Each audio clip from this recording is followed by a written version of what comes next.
मन अत्यंत चंचल माना गया है और इसे बस में करना साधारण बात नहीं है। चेता कलवश बंधाए मुक्तये चात मनोमतम गुणेषु सत्तम बंधाए रतम वापुं से मुक्तये। जब हमारा मन संसार में लग जाता है तो बंधन बन जाता है, और जब हम उसी मन को परमात्मा में लगा देते हैं तो वही मोक्ष बन जाता है। तो इसका उपाय केवल एक ही है, पद्मासन में बैठ करके पूरक कुंभक रेचक के माध्यम से प्राणायाम की प्रक्रिया करके नासिका के अग्रभाग को बार बार देखो और सनय सनय वैराग और अभ्यास के माध्यम से धीरे धीरे करके फिर मन वश में होने लगता है। राजा का कर्तव्य बनता है कि राजा सदैव प्रजा के दुख को अपना दुख माने और प्रजा के सुख को अपना सुख माने। और जो राजा प्रजा के लिए अपना आत्मरंजन अपने कर्तव्य नहीं करता है तो उसका जीवन व्यर्थ होता है। जासु राज प्रिय प्रजा दुखारी सो नृप अवश्य नरक अधिकारी। वो राजा नरकगामी होता है। जिसका केवल ध्येय प्रजा का सुख और त्राण नहीं है, अभागहीन उस नृप का जग में फिर कल्याण नहीं है। भूपति प्रजा का संरक्षक है और नहीं निरंकुश स्वामी, और अपने नहीं प्रजा के दुख का राजा है अनुगामी।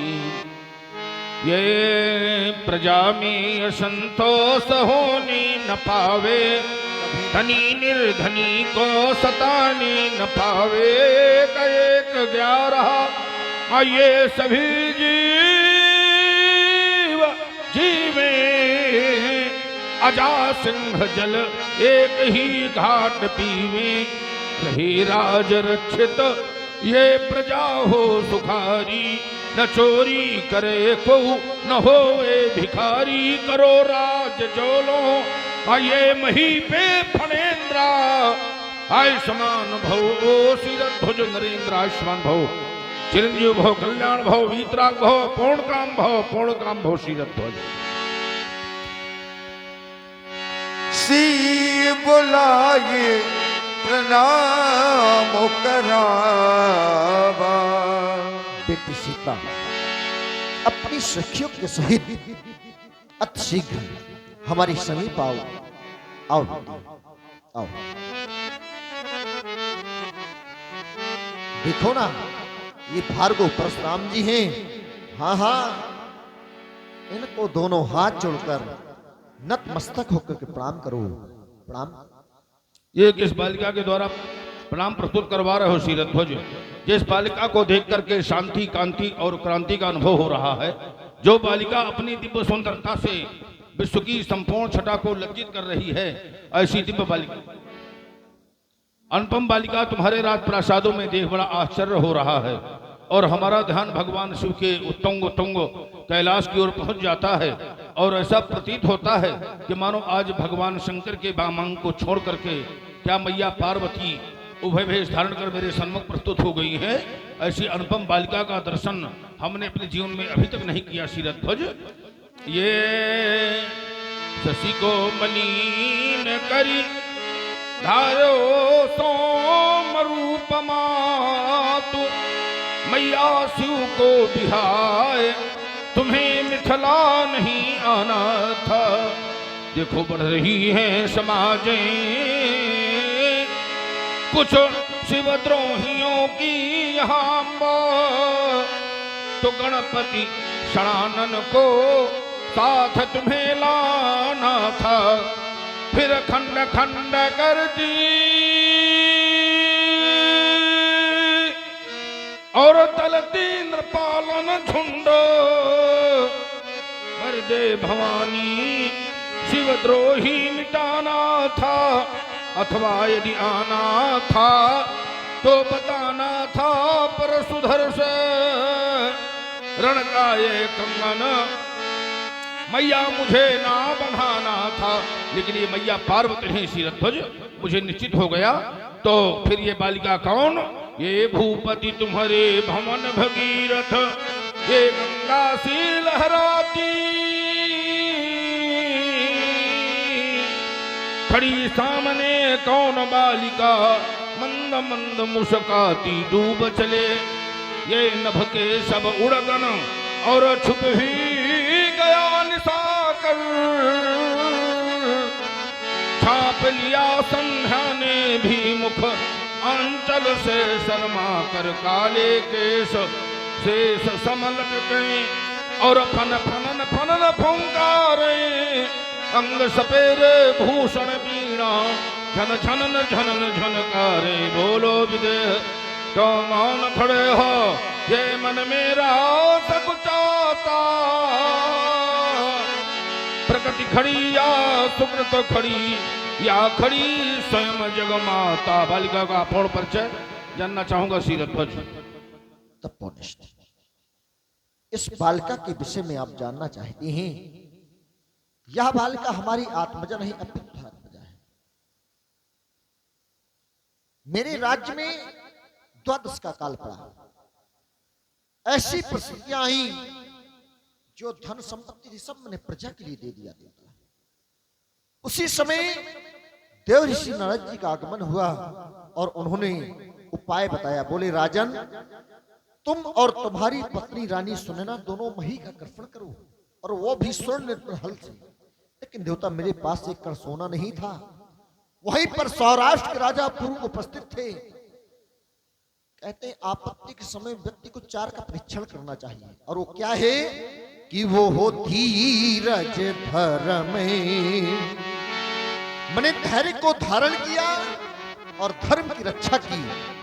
अरे वो हो धीरज धर्म, और यह मित्र और यह नारी, पर वो हो आपत्ति काले। ये परखिए ये चारी, वो हो धीरज धर्म। मैंने देवता धैर्य को धारण किया, धर्म की रक्षा की, और बारी आई मित्र की। तो सौराष्ट्र के राजा पूर्व उपस्थित थे। उन्होंने कहा मित्र के होते हुए कदाचित दुख सहने की आवश्यकता नहीं है। उन्होंने स्वर्ण हल दिया और बारी आई पत्नी की। तो मेरे मित्रों, संसार में आपकी पत्नी कितने भी कहे कि मैं पतिव्रता हूं, यदि आपत्ति के समय में आपका साथ दे दे, वही आपकी धर्म पत्नी है। तो रानी सुनैना ने मेरा साथ दिया देवता, और मैं चल पड़ा कि हाल कर सणे मही का किया। और देखो ना, यहां प्रकटी सुता अभिराम है, और रानी सुनैना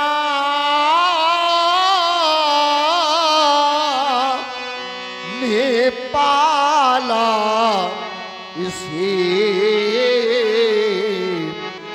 नाथ सीता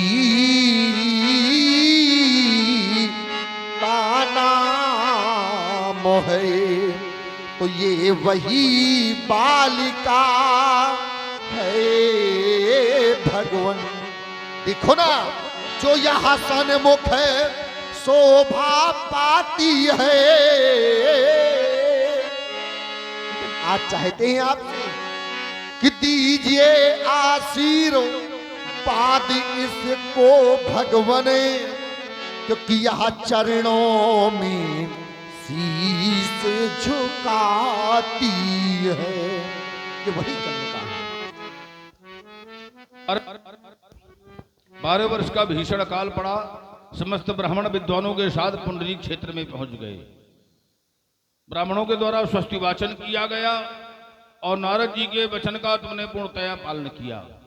ये बताया गया तुम्हारे द्वारा 12 वर्ष का भीषण काल था, लेकिन जिस समय तुम्हारे द्वारा हलकर्षण हुआ और बालिका की प्राप्त हुई, तो जो ब्राह्मण विद्वानों ने समय बताया था, तो वो समय तो वो पता ही होगा।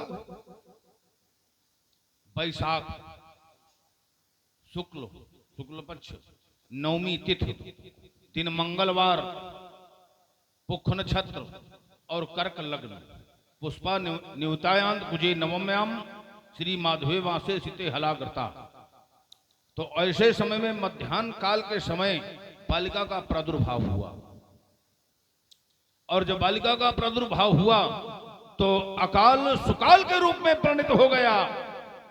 जब नगर से गए थे पुंडरी क्षेत्र की ओर तो सब लोग इतनी अधिक उष्णता थी कि श्रम बिंद में डूबते हुए गए, और जब वापस आए तो इतनी अधिक वर्षा हुई कि लौटते हुए सिंधु बिंद में डूबते हुए गए। क्योंकि जो बादल बनते हैं तो इनका उद्गम जो है होता है समुद्र। तो जब गए तो श्रम बिंदु में डूबते हुए गए, लेकिन जब वापस आए तो सिंधु बिंदु में डूबते हुए सभी लोग चले आए। बहुत बड़ा हर्ष हुआ मिथिला में। तो बालिका का शुभ नाम क्या बताया? कि नाम जानकी परम पुनीता, और नारद आए कहो पुन सीता। देखिए, यद्यपि एक नक्षत्र में 4 चरण होते हैं और नक्षत्र के किस चरण में जन्म हुआ है उसी चरण का प्रथम अक्षर आगे करके आचार्य के द्वारा नामकरण किया जाता है। तो बालिका का प्राकट्य मुख्य नक्षत्र के 3रे चरण में हुआ है, और जिसके अक्षर हैं हु हा होटा, तो उस अनुसार बालिका का नामकरण। वाल्मीकि रामायण में बालिका का नाम मुख्य रूप से वीर शुल्का है, वीर शुल्का। और जानकी चरितामृत में बालिका के नाम सहस्त्र यानी 1000 है। तो बालिका का प्रादुर्भाव इस धरती से हुआ है, जो रत्न गर्भा है, वसुंधरा है, समस्त धन धानों को देने वाली है। तो बालिका अवनिजा है और बालिका अयोनिजा है। और तुम्हारा वंश भी अयोनिज है। किसके शरीर का मंथन हुआ था? महाराज निम के। निम से कौन हुए? मिथ। अमिथ के उदावस, नंदिवर्धन, सुखेत आदि आदि राजा हुए। तो तुम्हारा वंश भी अयोनिज है। अब महारानी सुनैना वो भी अयोनिजा है, धरती भी अयोनिजा है। तो बालिका के लिए शुभाशीर्वाद है और मंगल कामना है। उषा कर नित सखी बने, सिंदूर लिए नित खड़ी रहे, प्राचीन निज कर से मांग भरे, और बालों में रजनी अड़ी रहे। ये नित प्रयाग से निकल त्रिवेणी, ये नित प्रयाग से निकल त्रिवेणी, बेणी का बंधन कर दे, और धर दे मस्तक में इंदु बिंदु, शशि सिंदूर का अभिनंदन कर दे।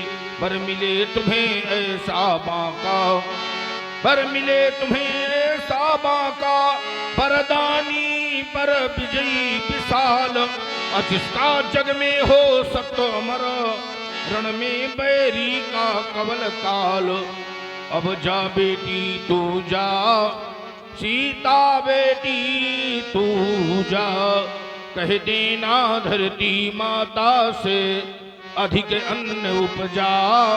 अब जा बेटी तू जा, कहीं पे चावल, कहीं पे गेहूं, कहीं पे महुआ गन्ना, और कहीं पे हीरा, कहीं पे मोती, कहीं पे माणिक पन्ना, सब प्रकार के धन धान्यों से इस वसुधा को भर जा। अब जा बेटी तू जा, सीता बेटी तू जा, तेरा पति हो जग का राजा, तू हो जग की रानी। इन इतिहासों में अंकित हो तेरी अमर कहानी, पतिव्रताओं की श्रेणी में अधिक नाम कर जा। अब जा बेटी तू जा, सीता बेटी तू जा, तेरे दुख को ये धरती माता कभी नहीं सह सकती, तेरे दुख से इसकी छाती उसी समय फट सकती। अंत समय में इस वसुधा के अवक्षस्थल में भर जा। अब जा बेटी तू जा, सीता बेटी तू जा। बालिका की मांग का सिंदूर सदा सदा मर रहे, स्मृति भव सदा भव, शुभ का भव, भद्र भव, कल्याणी भव, ले जाओ राजमहल में सीरत। आशीष दी